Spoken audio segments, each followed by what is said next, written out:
Kia ora e te whānau. Welcome everybody. Thank you so much for joining us tonight. I'm Nicola. I am CEO of Fertility New Zealand. We're a charity that's been around for 30 years and we support Kiwis to build whānau. We provide information, support and advocacy. If you haven't looked at our website yet, it's the hub of all our information. There's lots of different brochures and videos and people's stories. We also run the Donor Conception and Surrogacy Network. So if you're not yet a member of that, please do join it on Facebook. We have webinars like this every so often.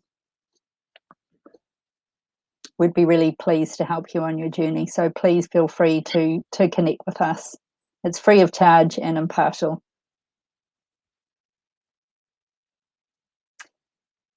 So I'm really pleased tonight to welcome a wonderful panel of people who are all going to be talking about their own journey. So each of them will first give a brief overview of their story and their experience. And then please feel free to type your questions into the box. You can ask them of one person or several people, or ask a general question and they'll come back on the screen and we can have some really good discussion. So first I would like to welcome Natasha, who is a parent via egg donation, to share her story with us. Thanks, Natasha.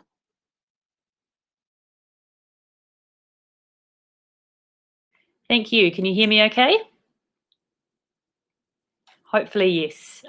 So my name is Natasha and I have got a 1-year-old son through egg donation.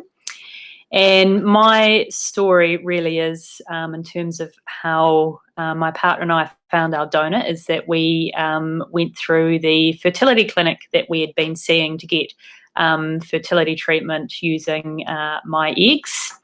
The beginning of the story, I suppose, was after we had done a round of IVF with my eggs. It sort of became pretty obvious that we would likely need an egg donor, although we didn't completely rule out the possibility that we might have a family using my eggs. At the time that was presented to us, there wasn't, in our minds anyway, anyone really obvious that we might ask to be an egg donor in terms of family members or friends, because I at the time was 37, and so a lot of my friends were 37 or above too, which is, as far as I know, about the cut-off age. And also we were generally pretty happy to go on the clinic waiting list, even though we were told it might be a wait of about a year, because we did want to go through a little bit more fertility treatment using my own eggs. And so it wasn't a super urgent thing, and we were happy to be on the list and wait out that time and still undergo some fertility treatment ourselves, just to see if we could get there another way, which didn't end up happening in the end. What we did do, though, is we straight away went on the list at our clinic as being people interested in being matched with a donor when one became available. And that was, I think, one of the really good things that we did. It's not always an easy thing to go on that list, but as soon as you're on it, then at least the clock, that year wait started for us. And so that was really positive, because it meant that when we were definitely ready for that, we were actually pretty high up the list. And in fact, we got a call from our clinic one day to say, you're pretty high up the list. At that point, we hadn't actually filled in our profile even, which you're supposed to do to get matched, of course. So we went through the process of filling out our profile, which included giving information about ourselves, as well as specifying, to the extent we wanted to, anything that we might want in terms of who our donor was. We thought about the specifying quite a bit. We weren't sure whether, for example, we should say that we were looking for a younger donor, simply because we knew if we had a younger donor, then that would likely increase our chances of having a positive outcome. So in the end, we decided not to be too specific as to who we wanted, and we knew that ultimately once we were matched, if we had any concerns whatsoever about who we were matched with, then we could simply, wait for the next opportunity, I suppose. But fortunately, we were, and it was less than a year, we got a call from the clinic saying that they actually thought they had a really good match with us. And they made that based on reading both of our profiles, because we had to fill in a whole lot of information about ourselves, and our donor had to as well, and they thought that we would be a good match. So we got to exchange profiles. I should say the donor would have seen our profile, and then we got to see hers. And we were really happy with it. I think maybe we had a couple of questions. But other than that, we sort of went from there. The next step was sort of meeting with our donor and her husband, and it went from there. So for us, in summary, really, the clinic matching process actually was really good. We perhaps spend a little bit longer than we needed to thinking about filling in the form. It's quite an exercise to do. And my partner and I, we both wanted to make sure that we both had input into the form, and each, gave our perspectives on, the sort of people we are and who we were looking for. So we spent a bit of time on it, which was fine. But in the end, we had a really good outcome. So for us, going through that clinic route was really good. And it's probably my story in a nutshell.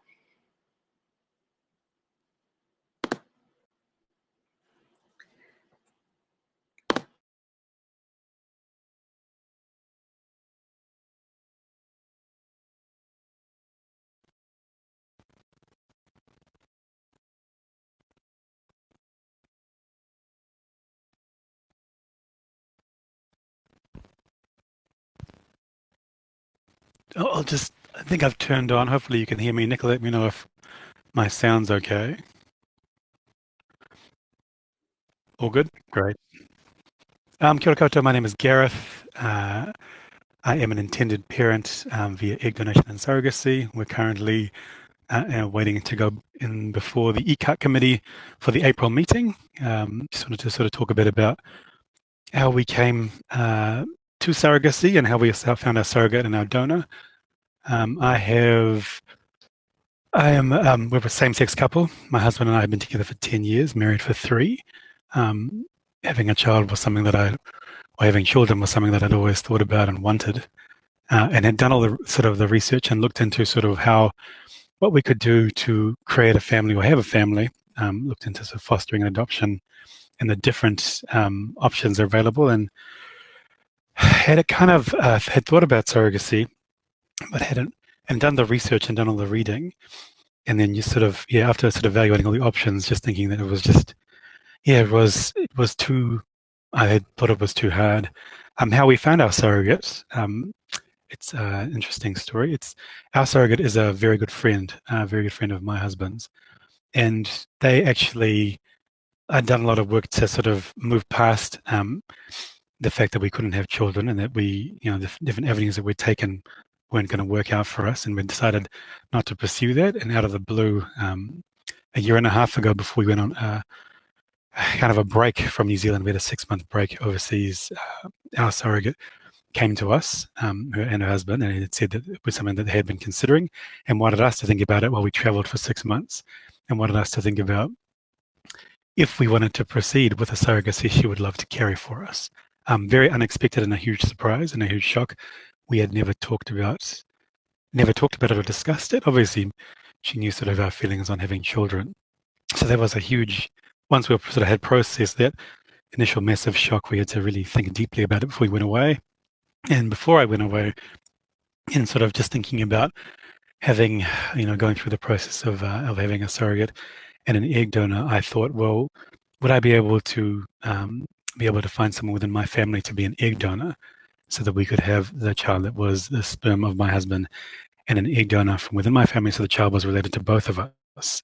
So I approached a member of my family before we went on that big trip, and everyone had 6 months to think about it. So we had 6 months to really toss it around and do some more research and some more thinking and figure out if it's something that we wanted to pursue, understanding that it was hugely challenging. And the conclusion that we came to was that it was the gift of a chance, and that in order to really, we needed to do this to try and to see, and it's not guaranteed. And we are obviously waiting for ECAT, and then we have also the egg retrieval, and then, the creation of the embryos, and then there's a 3-month quarantine. And even with the cycles of IVF, it's not a guarantee that we'll be able to have a successful pregnancy.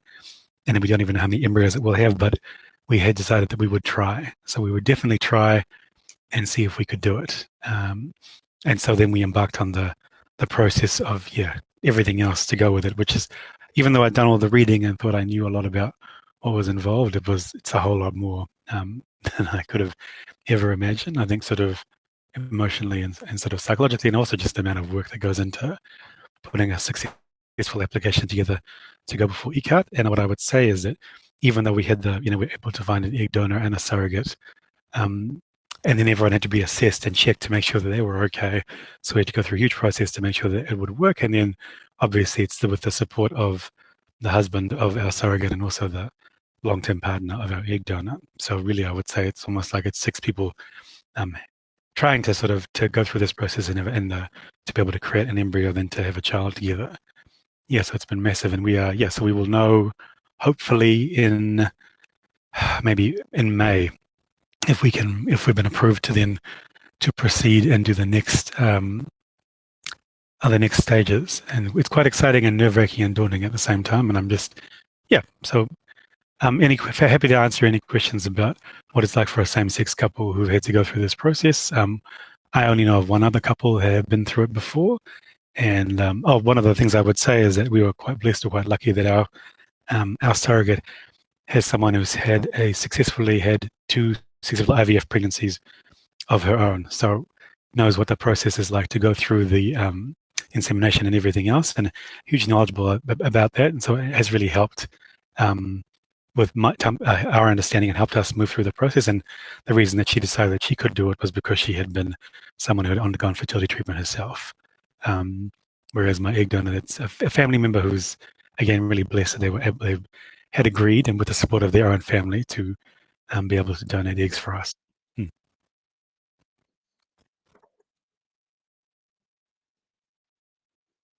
There's one comment for you there, Gareth. Thanks so much for sharing your story. Next, we have Catherine. Catherine is a parent via sperm donation, so she will share her story with us now.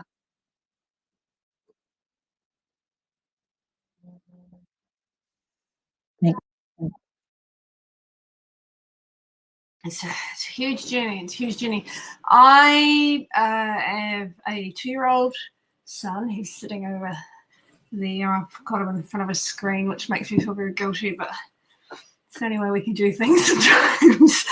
I started thinking about using a donor when I was around 38 years old, so about 6 years ago. And I initially thought I would ask some personal friends.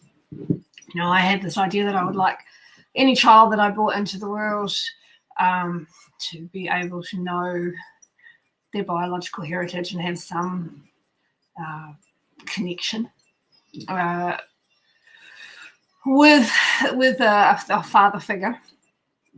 However, I think I asked about 3 of my being close male friends, and kind of, in retrospect, I was trying it out for size, what it felt like to ask someone and having a conversation with them about what that would mean in real terms. And all those conversations ended up leading me to the conclusion that wasn't going to work for me or them. We weren't on the same page. And my mother, my auntie, everyone I knew just went, go to a clinic, go to a clinic, go to a clinic. So after my attempts at asking personal friends, I did go and sign up to get on the wait list. There is a wait list for everything. And was told I'd probably be waiting about 12 months. So we're about a year along now. And in the meantime, I kept dating. Hopefully, I was going to still find Mr. Right and have my own babies the fun way. And kept working, kept studying, and then 11 months later I got a call from the clinic to tell me that they had 2 profiles for me to look at should I want to, and I did, because my dating still hadn't worked out. And one of my criteria was that any child I brought into the world could, like I said, have some connection with their biology. And so I was looking for a donor who was willing to be contacted, or willing to have some kind of contact earlier rather than later. I didn't want any child to have to wait till they were 18. And out of the 2 profiles, one really just bounced right off the page. And so I made that choice then and there, and still kept dating, still kept thinking about what if, and just time went on. And after I chose the donor, it worked out about 6 months later. I decided, right, that's it. I'm going to go through IVF cycle with the donor that I'd chosen, and had 4 embryos that were frozen, and my son was embryo number 2. He's pretty awesome. I'm glad that I went down the path of going through the clinic. The clinic I went through is just so professional in the way they've handled it. I am now in contact with my son's donor. We initially communicated via the clinic, and they have very thorough procedure for that, so to make sure that any donor linking is done carefully and safely. And we got to the point where I'm now in email contact with my son's donor, which is awesome, and hopefully we'll get to meet him eventually down the track. It's, for me, how things have worked out has been perfect. I know that some people prefer to know their donors, and that was me at the beginning, and I get that too. That's how I found my donor, and I'm so pleased that he's was open to contacting, is open to contacting. We are able to do that. That's it, really. Any questions you want to know, let me know. For sharing your experience. No worries. I'll turn myself off. Okay, and next we have Melissa, who is an egg donor, has been an egg donor. She's going to share her story with us. Over to you, Melissa. Thanks. To do in isolation. Now, everyone take a deep breath. This can be very stressful and sometimes a bit crazy, but you'll all be good, I promise. So I'm an egg donor, as Nicola said. I have done a couple of egg donations now. How I actually got into that was like 10-ish years ago, before I had my 3rd daughter. I was with a friend, and I had gone to a clinic with her because she couldn't bring her husband that day. He was working or something, and she asked me to go along. And she was going through the IVF process herself, and I didn't know anything about it at all. I would have been like, mid-20s, hadn't even really heard much about it at all. And then it was just so interesting to me. I found the whole process just so interesting. And I asked a lot of questions about what you needed to be able to do, or how to become a donor. And they sort of ran me through a really quick session on, what they were looking for, of which all boxes I ticked. However, I wasn't finished having my family. In fact, probably going to be about 12 years ago. And anyway, so I had my last daughter, and she is turning 11 in July coming up. And yeah, I just had sort of decided in about 2016, I heard my cousin who lives in Australia now, she was doing surrogacy for a family, and she had posted something on Facebook and said something along the lines of, it's really expensive and it's a big like process, and I'm trying to help raise money from this family. And just what she was saying during this particular interview, because I love my cousin dearly, we were brought up together, it really resonated with me that day. And so that day, I actually went on and found a bunch of Facebook pages to do with egg donation, and I joined them, and I put a message up. I think it was June the 24th, 2016. I put a message up that day saying, who's looking for a donor? Because I tend to be a person that just does stuff. I don't really think too much about it, even though, it had been in my mind for a while. And then I got a few messages from some people, and one of which was Kelly, and she had personal messaged me with not a lot of information. She just personal messaged me with a link to a page that she'd created on Facebook that was all about the donation, that they were looking for a donor, her and her husband Adam. And so I went to the page and I fell in love with them. They just looked like such a wonderful couple. And so we met like a week or so later.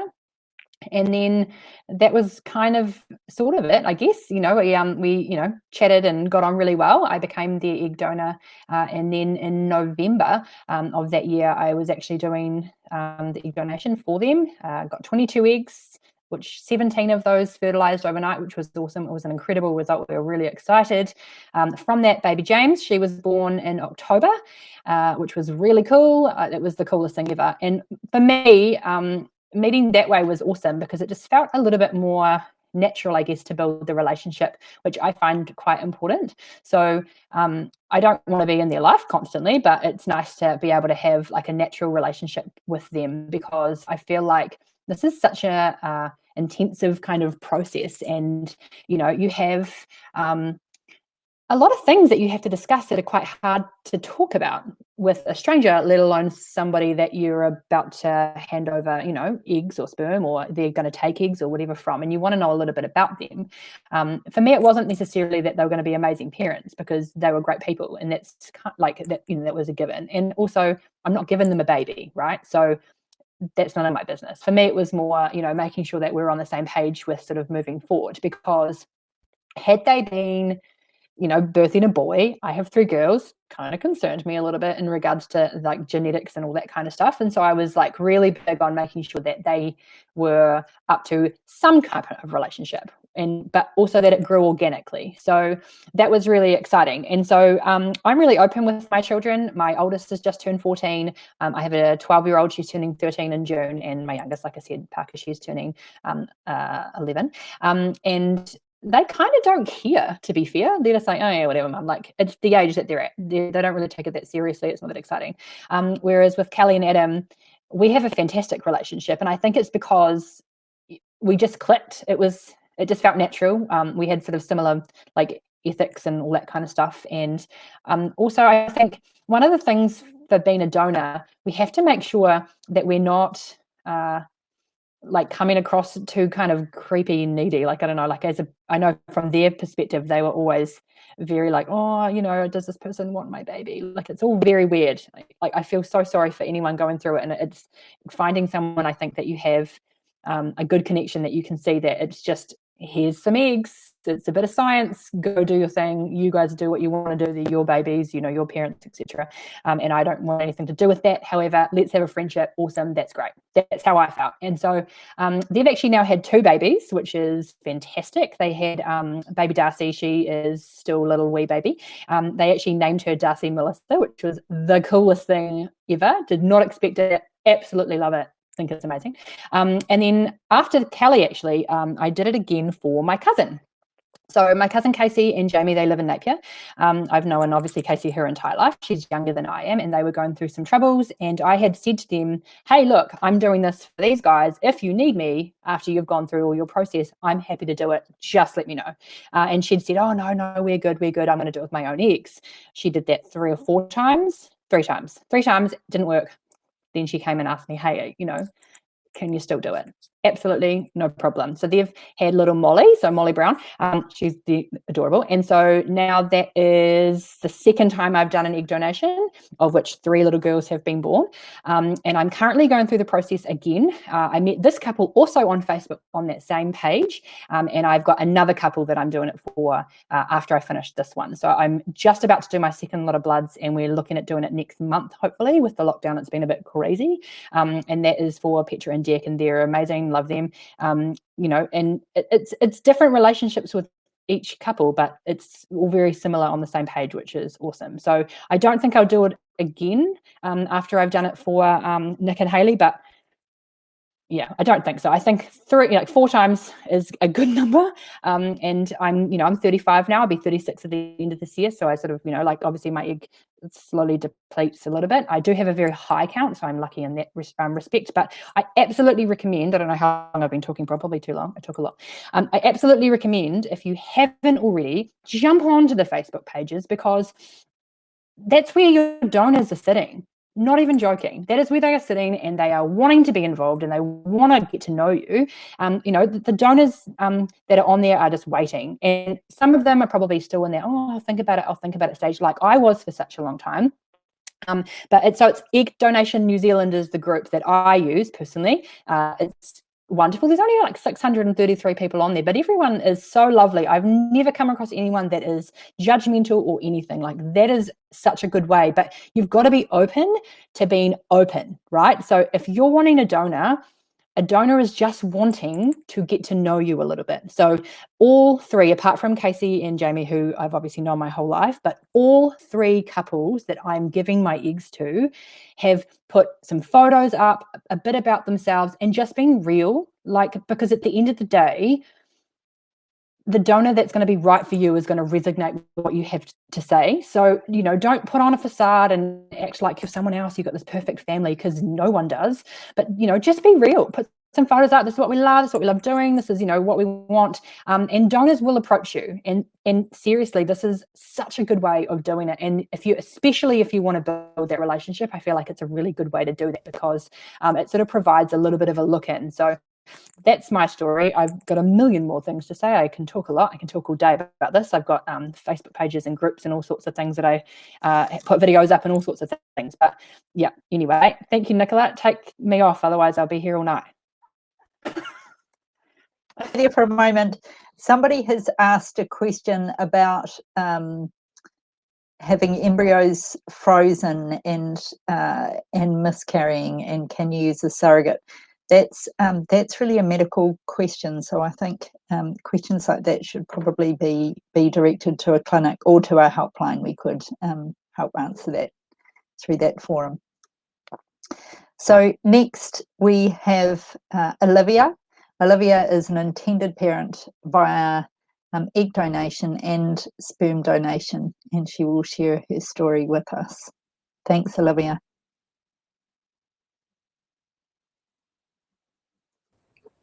Hey everybody, how you going? So my story is a little bit different. I found out through medical problems that I needed to act quickly with my fertility. So I found a doctor that could deal with my specific problem, and he was attached to a sperm donor clinic, or to a clinic that had sperm donors.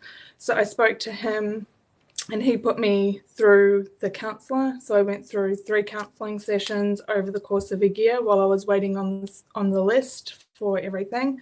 I eventually got to the top of the list, and I got presented with, I think it was 8 profiles.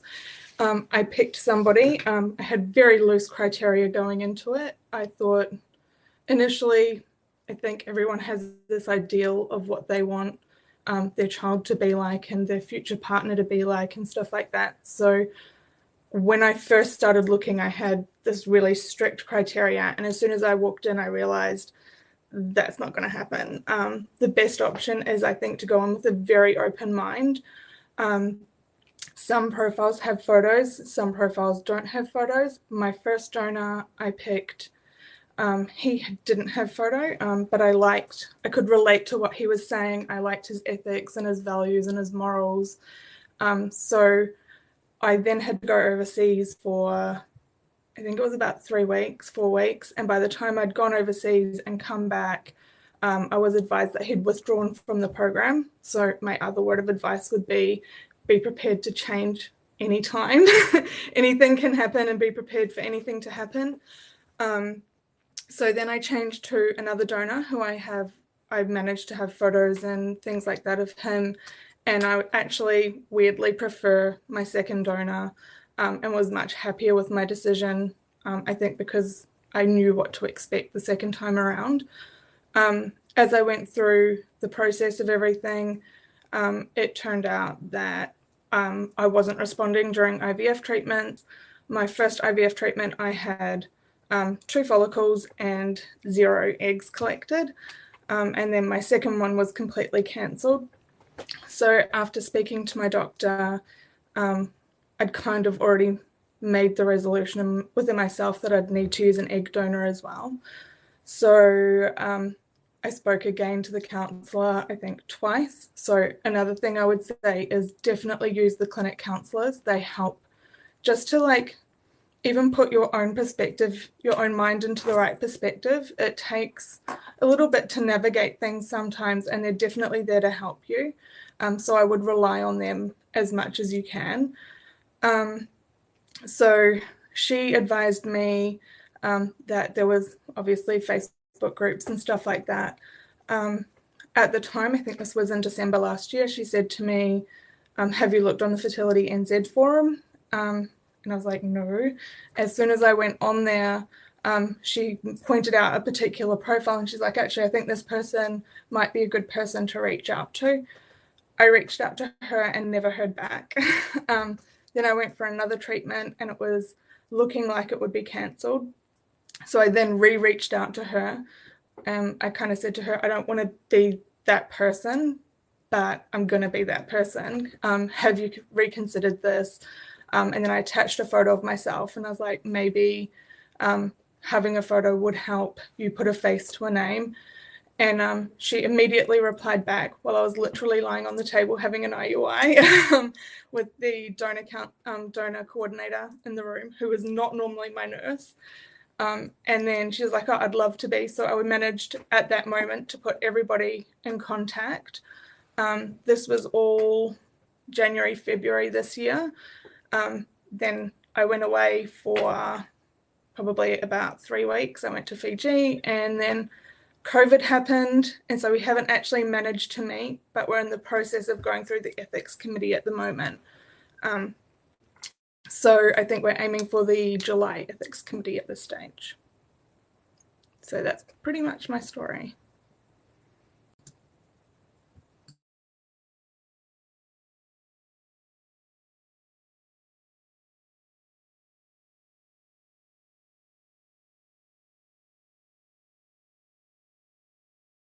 So our final speaker for the evening will give their story.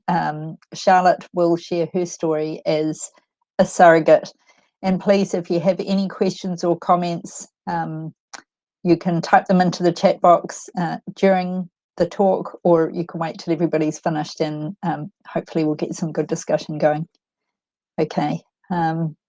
Charlotte, if you'd like to come on screen.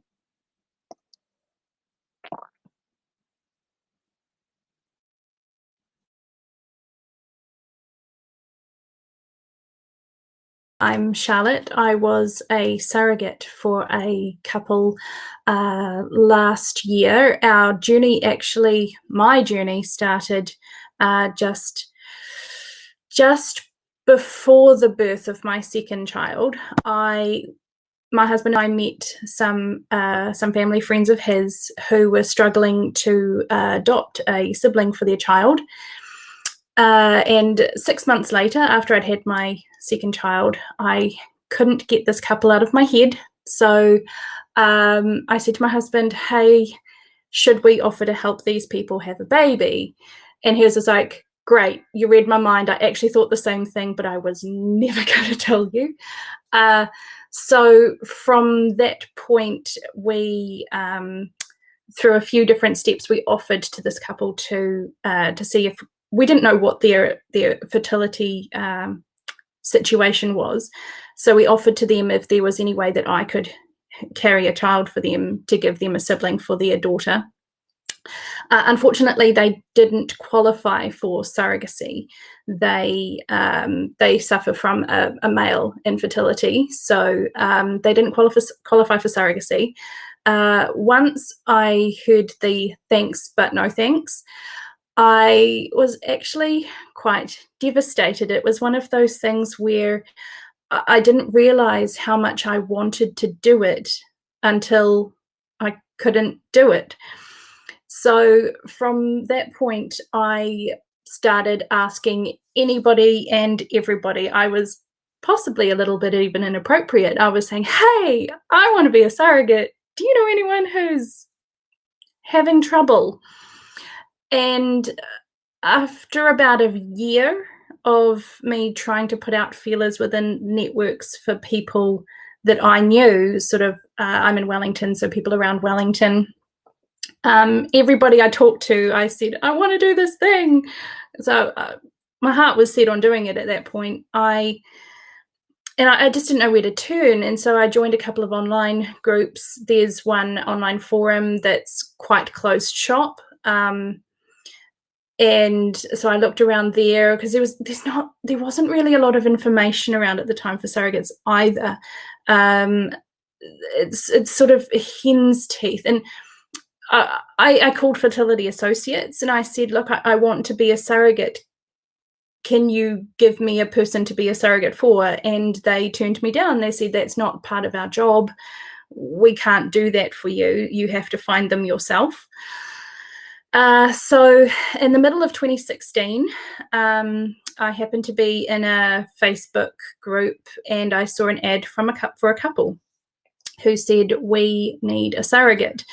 Through medical reasons, we can't carry a child, but we would like a surrogate. And I think I replied to them within 2 hours of their ad being up. And we ended up talking. And so we ended up going through ECAT. So we went through April ECAT in 2017. We got approved. We went through IVF.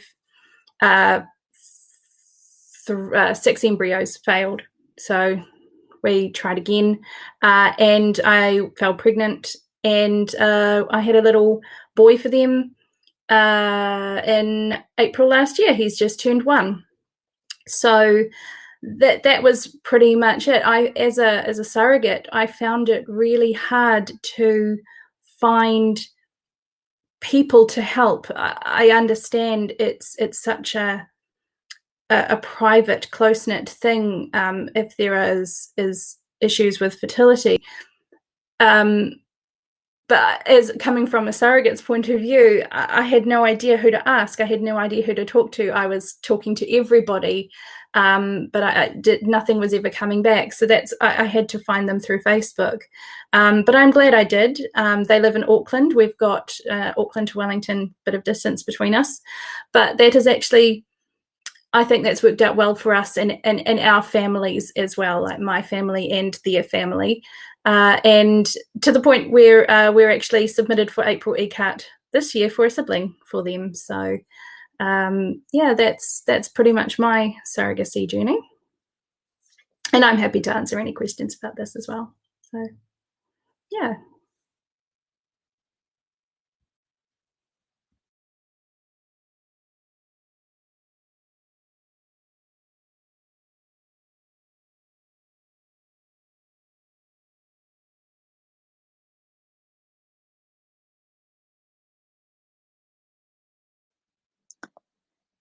There's a couple of questions there. One is for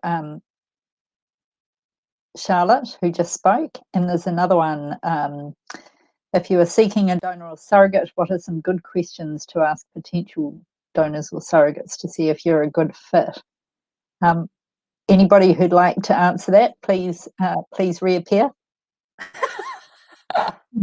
Thanks, Melissa. So good questions to ask a donor.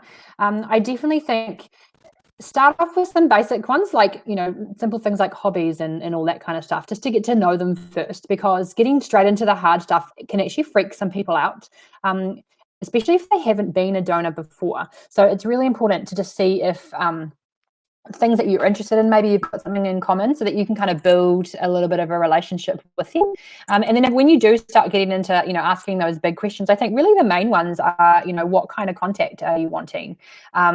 What sort of relationship, are you wanting to build? For me, like, I kind of was a little bit interested in, what kind of things are you going to tell the child, but at the same time also wasn't. I know that sounds terrible, but like I felt personally like it's sort of none of my business. Like, once I have my own children, I don't expect anybody else coming in and telling me how to raise them, right? So I'm not going to be that person to do the same thing for someone that I'm giving some science to.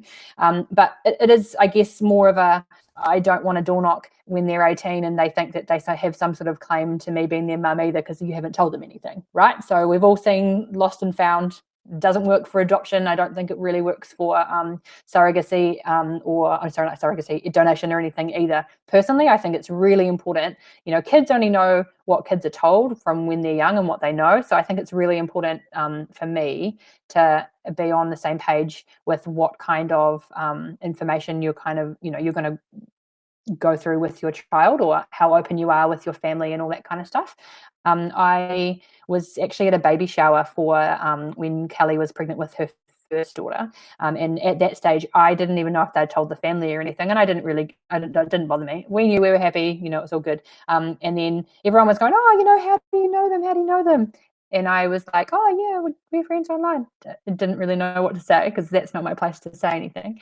And then at the end of the day, she was like, oh, this is my donor, and like kind of made a big deal about it, which was nice. But I was like, oh. So, having those conversations about like who you're telling and what you're telling to, and yeah, it's important, I think. But the main thing to see if someone is a good fit is, would you be friends with them? Would you, want them as part of your kind of extended, family, I guess? And if you would, then good fit. Pretty much. That's what it comes down to.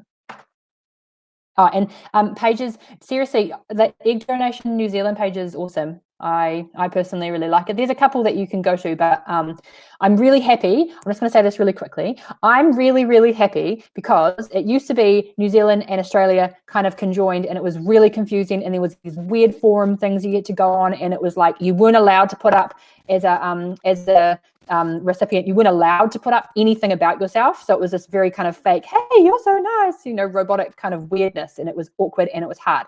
We've taken the Australians out of it. It's just New Zealand now. And as one of the admins, we're all about you putting up like I said, some photos and some stuff about yourself. So do that, and then donors will contact you. Don't go and be like, can I have your eggs? But let them come to you. So the more open you are, the more people are going to approach you. That's what I have to say. I was going to say, if the person that is donating, or the surrogate or the egg donor, is someone that you know, and the person and they're in a relationship or they're married with somebody, make sure that it's you ask, well, within reason, but make sure you ask both of them. One of the things that you can tend to forget sometimes, if you are coming from a place of someone's offering, or you've asked someone that you do know and they're in a relationship, sometimes partners and husbands, other people get forgotten. And you do need to think about, well, what does this impact on everybody else? So I would say if you can do that, that's one of the lessons that I learned. And I think, Melissa was right around this sort of just having if you can get to that fact after you've gotten to know them, having the big open discussion about contact, what the story will be, what everyone's comfortable with, what they'll be telling your families, if it's someone within your family, who tells who when. And all that stuff is actually really important, and people have very different views. So you do have to ask the question.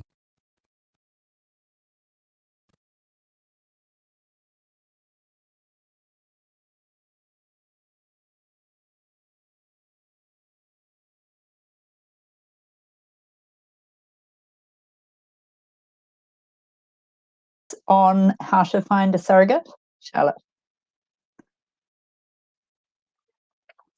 The question is, how long was the process? For us, the process was about 18 months. So it was about June 2016 was the first contact. April ECAT.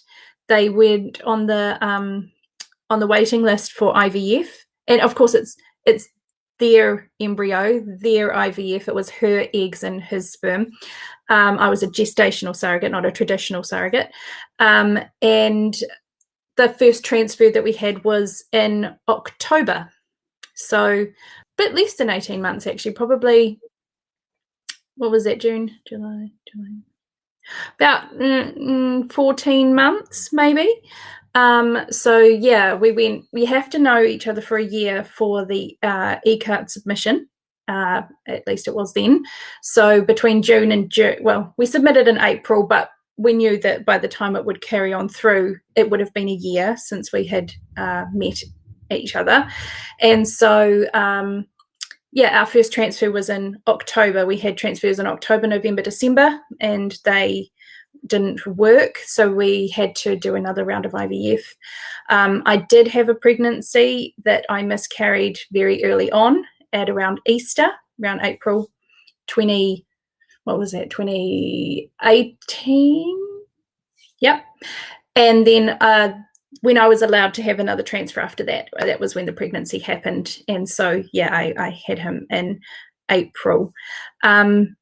As to how do you go about finding a surrogate, or what pages, the main forum that has information on it I found was the nzsurrogacy.com. If you just Google or Bing or whatever, Surrogacy New Zealand or NZ Surrogacy, there is a web page. They do have a very private forum.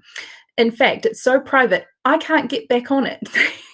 I have emailed to be let back on it, but I don't seem to have had a reply from them. I'm not sure what's going on there. But yeah, it's not to say don't try, give them a go. There's a lot of information, there's a lot of intended parents on there, but it is one of the main sort of places that I found a lot of the information and a lot of the talking. However, now the Facebook page, this Facebook page that we're all a part of, or this donor conception and surrogacy network that Fertility New Zealand has set up, this is, I think, one of the other places. There is something called the Eden group that's on Facebook.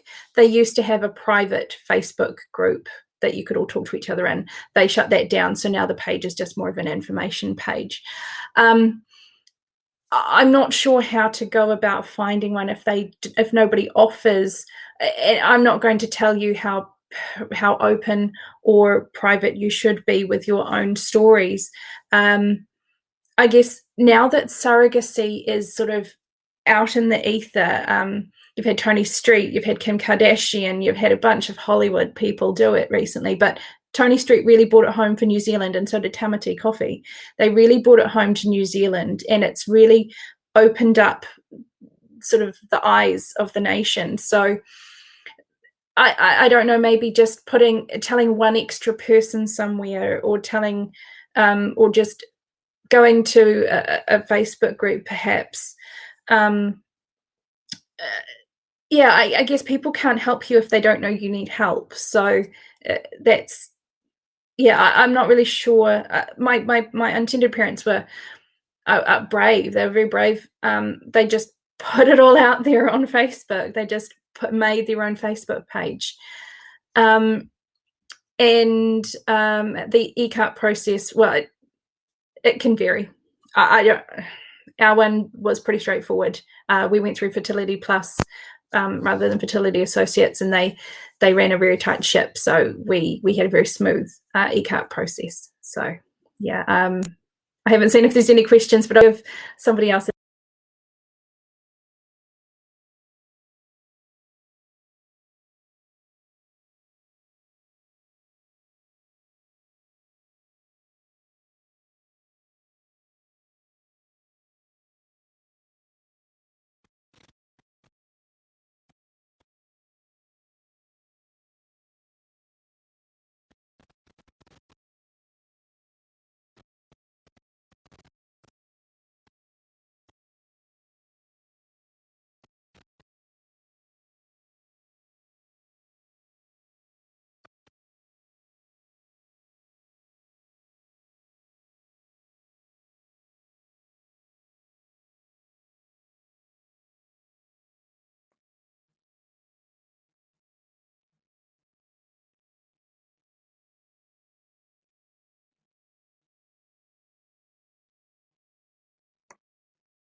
Gareth, there's a question for you if you're able to connect back in. Otherwise, we'll go to the next one, which is a general question on how have you managed challenges or unexpected discussions with donor, surrogate, or IP? And so I think anybody there might be able to comment on that.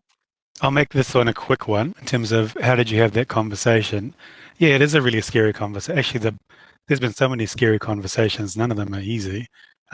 We're still working through the process of, we've told my husband's family, and we had meant for Easter for us all to be together to tell my family what we were doing. How did I approach it? It was someone that I was very close to and had a great relationship with, and someone that I thought I would be able to have that conversation and ask. I think what I did was what I did to take the fear away was I asked, and then I just gave the time and space for the family member to think about it. So once you ask, it's really important that you're not expecting an answer straight away. It's a huge thing to consider. It's massive because it impacts so many areas of life that you never think of. So I asked, gave them the space and time. About 6 months, then when we came back from traveling, we were able to talk about it, and I was lucky enough that the family member said yes. But I think time and space was probably a massive part of it.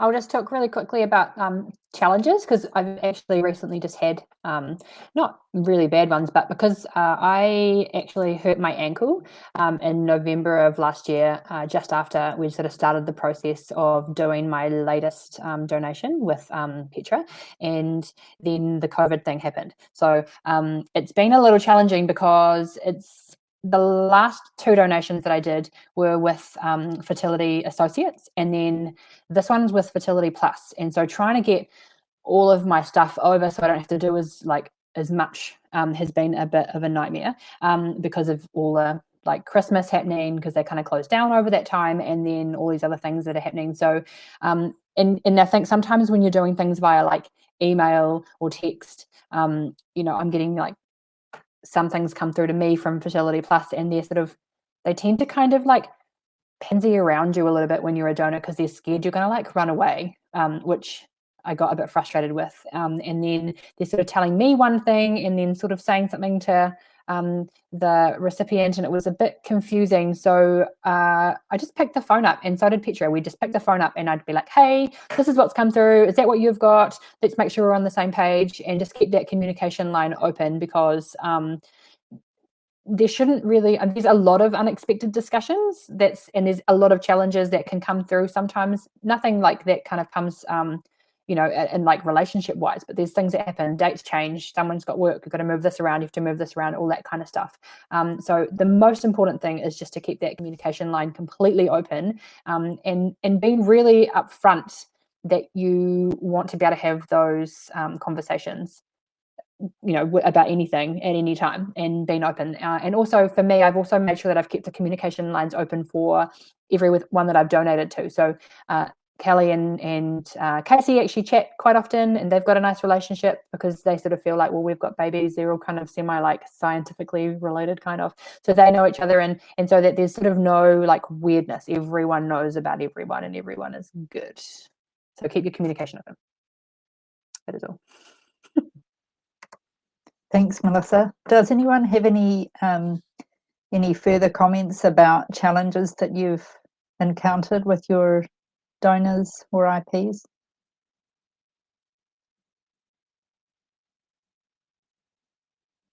This is commenting that sometimes they do tread carefully, and as they should, around the surrogate and the donor. And I did feel like an intended parent, you didn't necessarily have the same information or the same access to sort of knowing all of the stuff that you're supposed to know. That was a little bit annoying in terms of working with Fertility Associates. But what I did was we've got a group chat. I have a group email system. I run a Google Drive. I've got everything all loaded up so everyone knows what everyone's doing. And I had a spreadsheet or a list or a checklist of what we were going through so that everyone knew where we were up to in the process. And I tried to encourage as often as possible that if you had a problem and something was going on, it was that courageous conversation early on and being honest about stuff and just saying, well, this is what's not okay, what's okay, and what would you like to talk about? And I've kind of tried to work that through the whole, and we haven't even got to the next part of the process yet, but I've tried to manage it that way for now. And just in terms of the adoption process for surrogacy, so as part of the e-card application, we have to have contacted like a tamariki, and we are be assessed by a social worker, and that's part of the case that you're building to adopt the child after it is born. So once the child is born, it is not the intended parent's child, it is the child of the surrogate and her husband. And so they'll have to go through that whole process to then formally adopt the child. So it is my husband's and mine.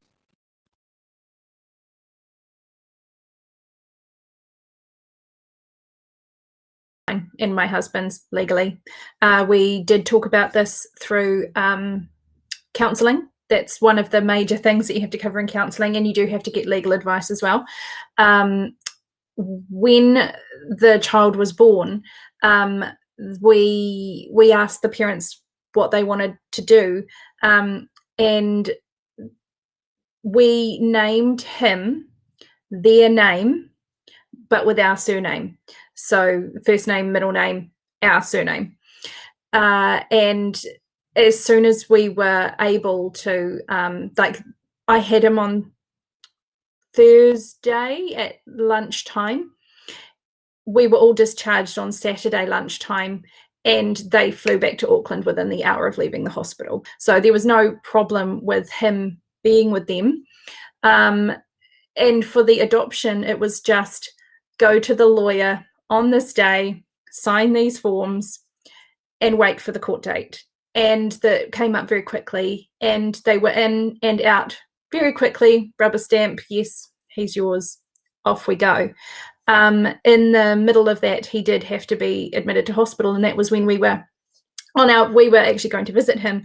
And just out of curiosity, I asked, oh, what's his name in the hospital? And it was still our surname. And I actually did have to write a letter as well to say, look, these two, his parents, are authorised to give any and all medical, anything that they need, anything he needs, anything they need, it is okay by me.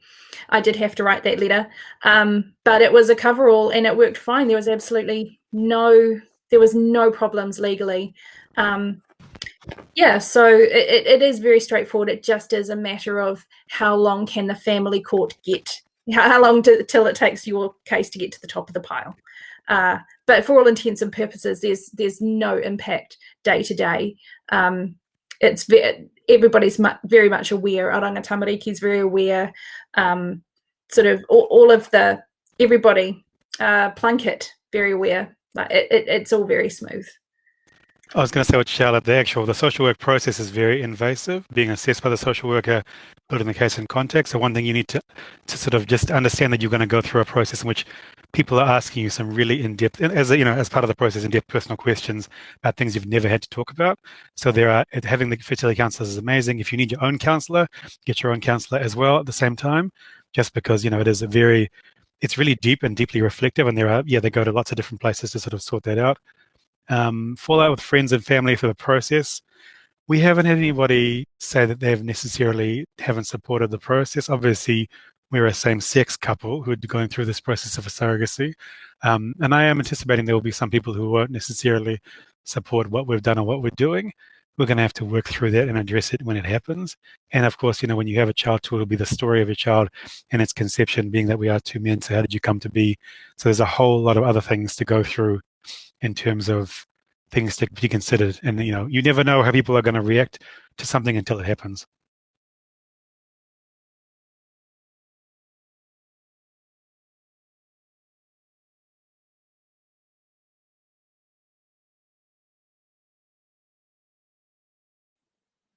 That looks like all the questions we've got this evening. There have been some posts looking for surrogates and donors. This isn't really the forum for that, but hopefully you've had some ideas. Please do join the Donor Conception and Surrogacy Network, and feel free to post on there looking for what your question is, or how other people have found their donors or surrogates. So I would just like to thank very much our wonderful panel of people who have so generously and openly shared their own experience to help others. So thank you so much, Natasha, Gareth, Catherine, Melissa, Olivia and Charlotte.